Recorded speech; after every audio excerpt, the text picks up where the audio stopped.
Welcome to the Windows Computer and Technology channel. And, Microsoft is in hot water in the European Union. Well, most of the big companies are Apple, Google, Facebook. And now this time around, it has to do with Microsoft Office.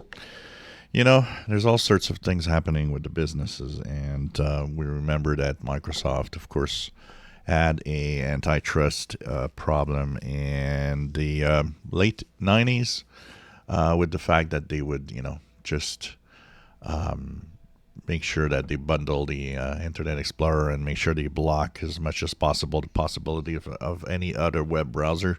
Any of you remember of the good old days of Netscape? That was the dominant one for such a long time. I actually liked Netscape for when it was a pretty good browser, basically.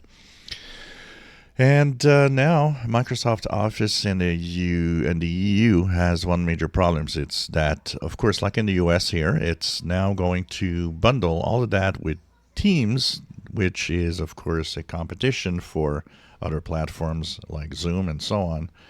But now what's happening is that they are being investigated because Slack, which is a company that filed a competition complaint in 2020, and it says that the market dominance of Microsoft and that it's using illegal and anti-competitive business practices. So, of course, Microsoft Office is dominant. I'm surprised that there aren't other little things with that.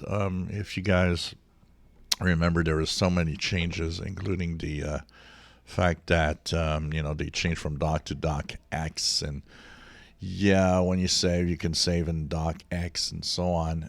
Problem is that the new format was not compatible. Then people complained. There was some fix with it for a while, and honestly,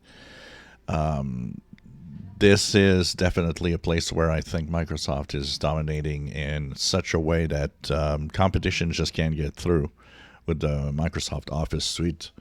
And we often talk about other things that you can use, but it makes it difficult. They definitely make it difficult for anything to work.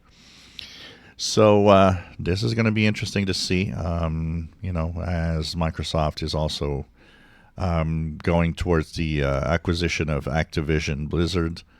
All of that together, Microsoft is once again becoming a pretty big dominant company, and I'm going to wonder if anything's going to happen. I know that a lot of people here are complaining about, so many things about Microsoft Windows and Windows 11 with the minimum requirements and all of that. A lot of people are mad. I think the basic image of Microsoft is getting more and more into trouble as more and more people are just kind of going against and not really that happy with the company as a whole. If you enjoy my videos, please subscribe, give us a thumbs up. Thank you for watching.